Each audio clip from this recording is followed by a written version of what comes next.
Gen G, and now absolutely no bias whatsoever. Herc on a Cloud9 match, and they just about score. They do in the first 16 seconds. Let's go! Oh my gosh, opening goal at Cloud9. If you guys didn't know, your girl is signed to Cloud9. There is a ton of bias on this matchup. The M80 fan during this entire cast. It's perfectly fine. Let's go, Nas. We got a tie game. We do tied game just under 30 seconds in. It has been pretty back and forth on this one, which honestly, I will keep it a stack with you, Stacks. C9 on the defensive end right now and staring down a possible double that bounces through from Joris. That is so clean. He gave himself all the space in the world off of this one. You saw Percy and Net had enough, but the placement off the double.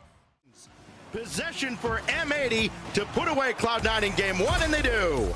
There's a really great opener if you're an M80 fan off that win. I think it was fairly close. I read, and they slowed down M80 just for a few seconds. But as soon as it starts, they get sent back, and here comes Nas. Shot, and it's in, and there you have it. M80 take game number 2. M80, one win away from avenging. This is Lion Blaze, can't do anything with that ball. He didn't get on top of it at all. And now the follow-up here. AJ gets a piece of Lion Blaze, and Nas's shot goes through, his third of the series. Oh man, look at this one. So Nas still gets the touch on it. Instead, AJ goes for the bump, lets that one float. North American season. As Nas makes the initial save here, AJ can't scramble back. First shot wide, Lion Blaze to follow, and Cloud9 has its first goal since early in game 1. Oh my goodness. Well, speaking of complicated, it took all 3 members of Cloud9 working to the net, and they stay alive for now as Percy takes a shot of his own. Shot opportunity to come through, and Lion Blaze to finish. Cloud9 give themselves another chance. They survive game 3 off a lot of panic on the defensive line for M80.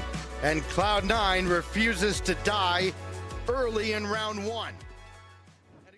Sometimes he will go off for 8 or 9 goals in a series, and when he doesn't, he's got to get it done with the defense. He has done it in this series. Jorius will score here, and it's M80 after all that, striking first in game 4.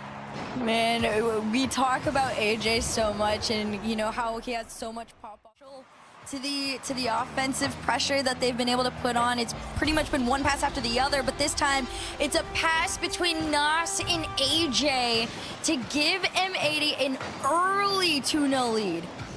Find a soft spot there on the wing. Hit AJ with a picture. Run it back and qualify for London. Listen, it's only the first round of the first qualifier of this split, but NetM Canna has a win there, and Nas might be able to put away Cloud9 as M80 are running away with a clinching opportunity. All I'm hearing is that it is them all day to prepare and line up a stop, and they're just going, yeah, all right, we'll just stop 1v1s. That one, though, gets through. Percy finally wins a challenge in the air. Cloud9 finally has something go their way. You can credit Zanil a little bit, slowing down AJ's approach defensively, and Cloud9 has some life in the... Jorius with the clear. That demo on Percy, and Jorius calls game. Huge opening win for M80. The known Swiss merchants, they don't want to play like that. They just want to go through the day. M80 are going to get their first win of the day on Swiss Friday.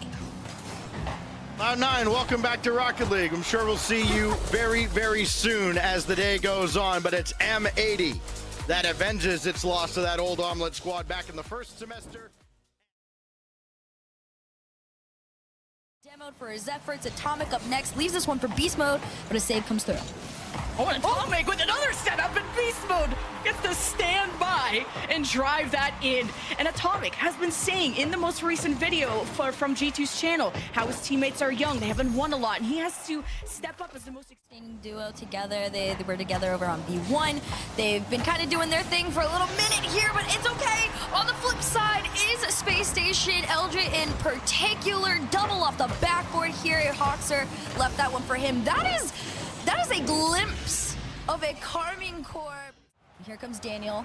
Demoed off the field. This one gets sent back. Beast Mode tries to push through. Atomic has the opportunity to do so. He clears in. 2-1 G2 back up in the lead. Great initial effort out of LJ to even make that save, and Hawkster was right around the corner, but wasn't afforded enough seconds. Steps up in the midfield. He's got Atomic off the ceiling, just faking the pass. The double doesn't land, but Beast Mode does. 3-1 for G2. This team is so nasty. I think you said the perfect word to describe them, which is suffocating. Daniel went for the double, doesn't quite land, but Beast Mode already there. You head into game number 2 with a new plan, hopefully, against this team. Otherwise, this is going to look like the last 3 matchups we've seen between G2 and SSG. Well, the flawless streak continues for G2, at least in this game 1. They swept cold in their first match, and it was... The fact that this game has been scoreless is massive. Yeah, it takes some shots to score, though, but the one that SSG got is the one they converted, and that is the first lead we're going to see in minutes. I need a montage of how many times I've done very low boost. He works together with Chicago to clear this one all the way up. It bounces up into the sky. Here comes LJ. Can he carry this one down? Can he kill the ball, or can he score? For now, they'll take putting the ball on the ground, but Space Station Gaming tie up the series. At Copenhagen. So G2, are they able to keep this up? And it's a dunk from Atomic, and Chicago can't scoop it out in time. Is this like a dunk from like midfield? What is this? Atomic off of LJ. And Chicago just tried to race back, couldn't quite get it. And it's a Beast Mode save. That one goes back, and this one's gonna hit the ground. G2 take game number 2.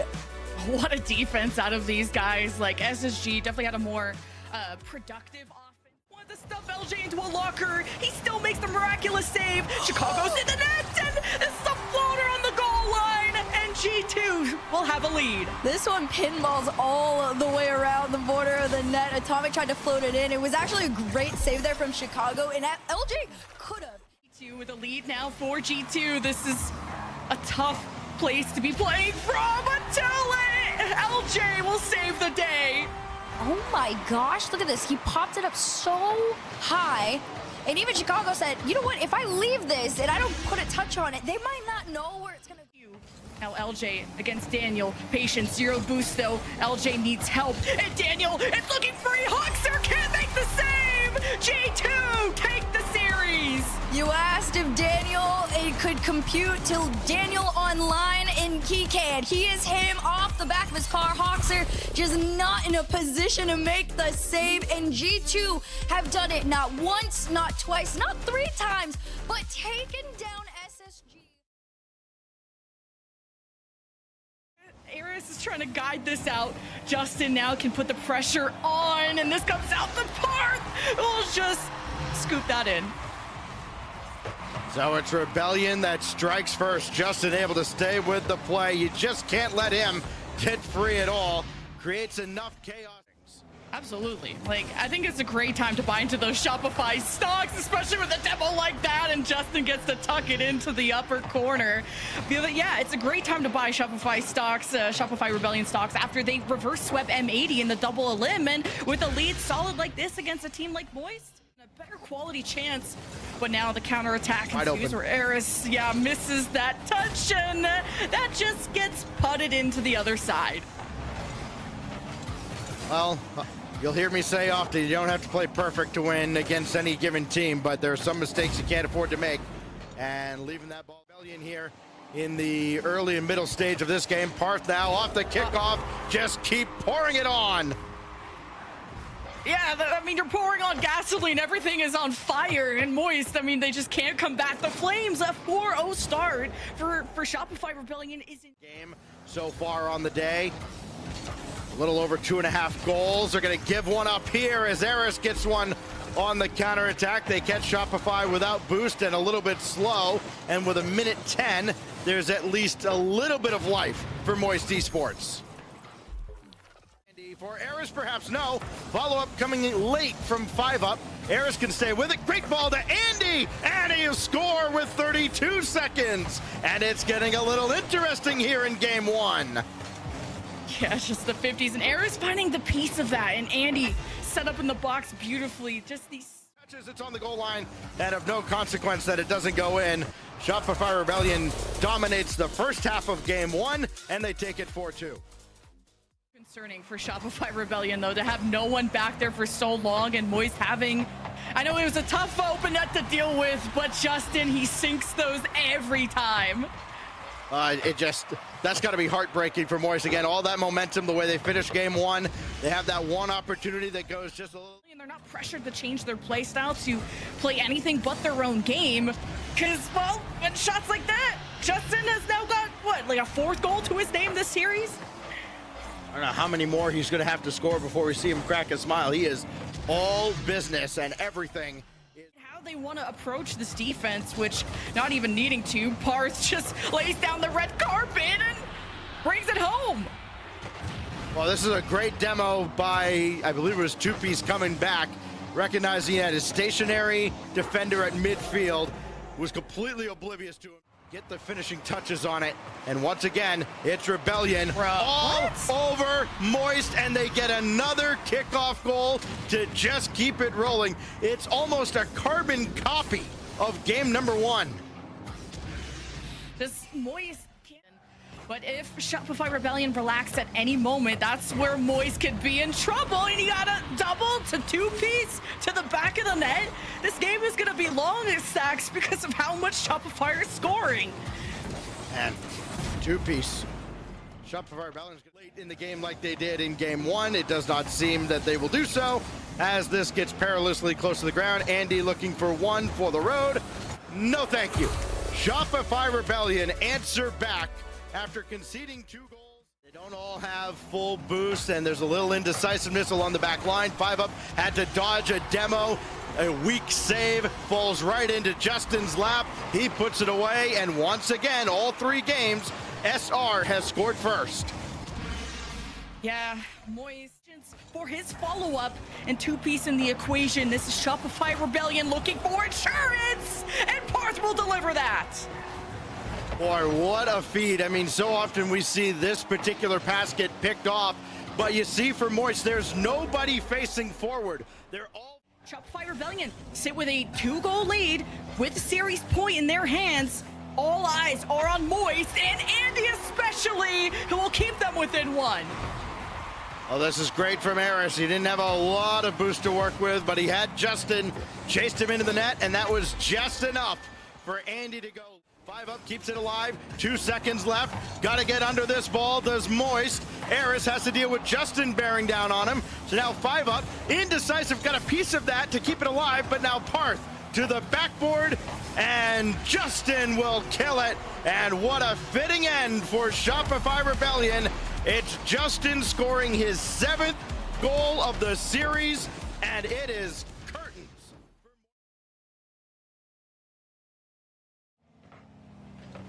Well, it's Noli now. He's got support, options, goes with Calm after JNAP fakes, and it slowed down the defense just enough. Calm just blows one right by First Killer. Such a nice play and a great fake to leave this one down to Calm. Great communication. His First Killer has that one taken off his hood.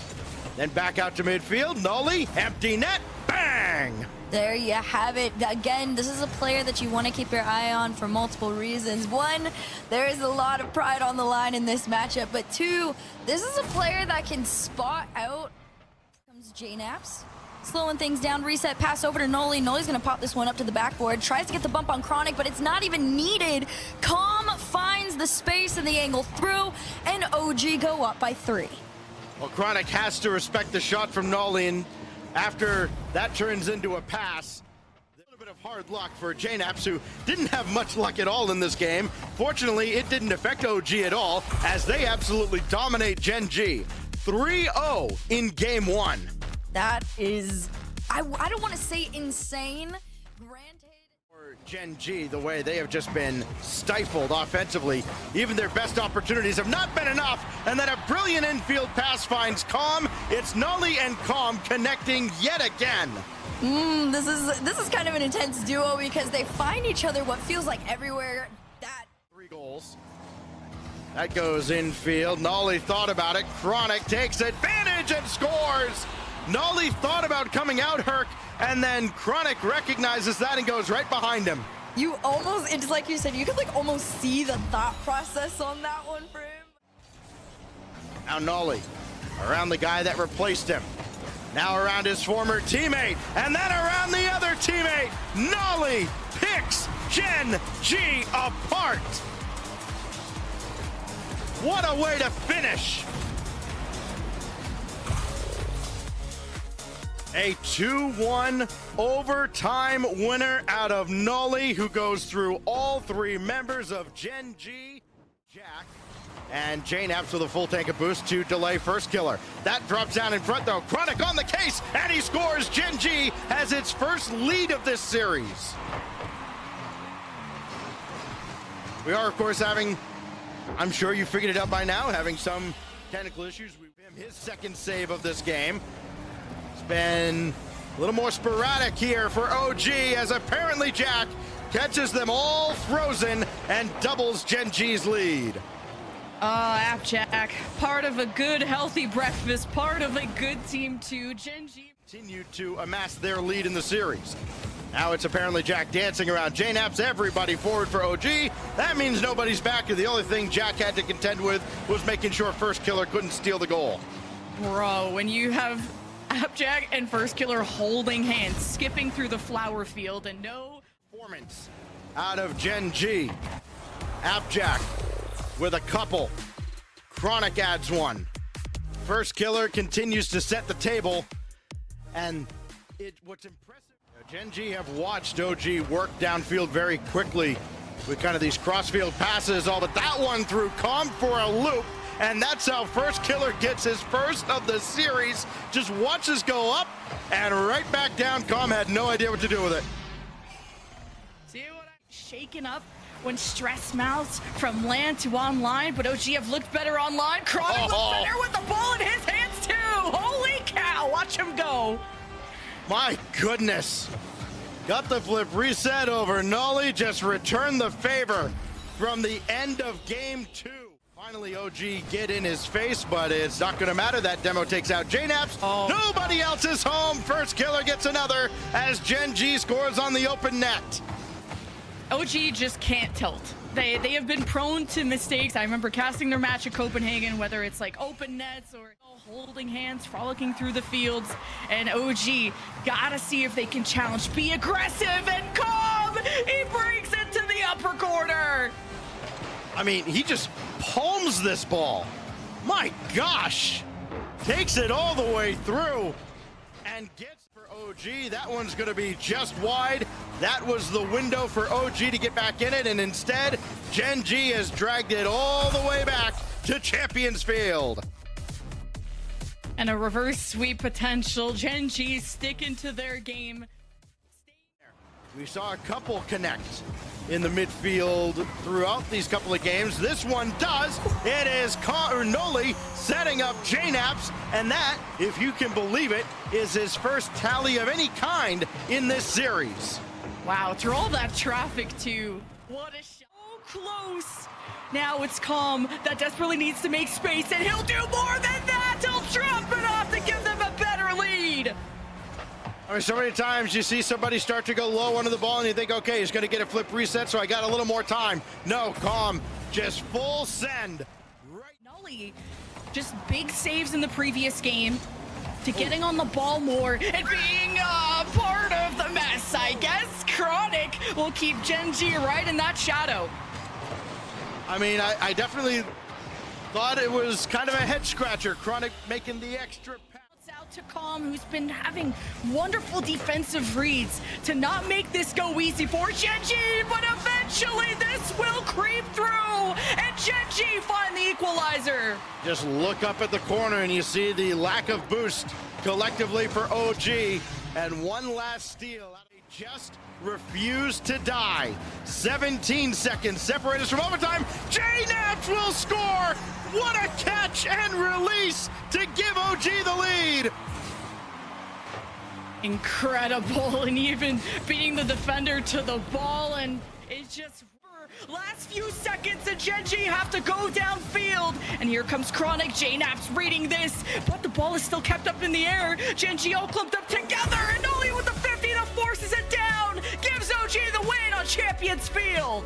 And OG denies the reverse sweep. But we'll see if they'll be jesters after this. To be fair, yeah, like you're saying, they are kind of the kings of Game 5, but you know who else is the king of scoring? It's Chronic. He's got one of his own on this one. 3 minutes in is what it took Genji to break past the Luminosity defense. It took a demo and Magic Bear getting kind of caught off guard, trying to get things up here. And we were pointing out how Chronic was playing deep and ready for the play, and Magic Bear was ready to slot this in. Even when Reddles got demoed through the smoke, it was Magic Bear that found success. Oh, that's such a nice kickoff, but an even better demo from Reddles. Also, shout out to him. I think formation, I guess would be the word, but a pass over to Appjack, tries to get the dunk, it's a floater. Reddles can't get the save, and Genji go up by 1. Oh, just Genji overwhelmed the net. Beautiful pass from First Killer and through 2 people through all that traffic. Abjact's Tato moving downfield. First Killer up, and with this floating in front of the net, jeez, just couldn't get a handle on it. This was really interesting. So you see the ball go forward, and it's First Killer who doubles. Magic's tiny touch on it allowed Chronic enough time to see that this ball was gonna go. It's Chronic up in the air. Oh my god, and colliding against Magic Bear. And the second touch, the follow-up from Jack from the post back to him with love. There is a huge wave of momentum coming in from Genji, and I get a little worried about Cheese right now. I think this is the second time I've seen. It's where the veterans of LG need to step up. Maybe this game is already over, but you need to encourage Cheese, and maybe he doesn't need nobody, because he can hype himself up after that. No, Cheese definitely has solo play capabilities like no other. He's kind of like almost a baby First Killer if you were going to be doing like head-to-head comparison. To slip on by, they will not choke. First Killer now can just send this back with a double just to add salt to the wound. I think now it's clear that Genji take game 1. Unfortunately, nobody from LG went back to that backboard in preparation for first go. Maybe another one for the road home and just kind of putting your foot down, but Genji says they're cool with 5 for now. Genji, they take game number 1. Reddles keeps popping it up, but who can escort this out? Cheese doing his best, but his second man gets taken out, and Chronic is hitting a double off your backboard. What is going on? Genji will not let go. How many demos did I miss? Or, okay, it was a demo on third and then a bump on Cheese, and the defense was just doing a great job of not letting the offense really materialize. Never mind. I guess Chronic just gets his solo. I thought someone was going to be in the net. Everybody thought I was going to be the curse. It was you. Bro, I was like, I saw Reddles go for it. I believed. My bad. What's been the big hindrance in this game number 2? Yeah, LG are trying to take these offenses step by step, but they get shut out. There's not a good setup that's getting developed. It's like attempted solo plays and the wide shots, as you pointed out. For this. Yeah, LG definitely, they're just playing the game that's kind of been handed at them, which is a little bit slower, but Reynolds wants to do something different. The mech packs are coming in handy. He got the pass, catches it off the ceiling, takes it with the reset and through, and Luminosity having to reverse sweep the number 2, arguably number 1 team, and look how quickly that lead has dissipated. Listen, if you're going against Genji, you have to anticipate a very quick response. That was a great pass there. Somehow, all aggression just pushing everybody off this ball, but a huge clear on target from Cheese gives the answer to the goal that Luminosity needed oh so badly. And that's gonna be the one that tilts the scales, just launching this. And Luminosity, every decision, every touch you make from this point forward has to be completely methodical, and you can see it. They try their hardest, but at the end of the day, you can be smart with your touches, you can be smart with where you're setting yourself up, but it takes one bump from a player to put all Magic Bear off the backboard. LG getting pushed slowly into their own half. First killer over to Abjack. This one's in. Genji sweep LG out, and they see another day. Yeah, Genji are gonna see tomorrow. Luminosity gonna see the back of their eyes because they'll be sleeping tomorrow. What the heck is going on in North America? Luminosity, top 4 in North America, not making it into playoffs is insane.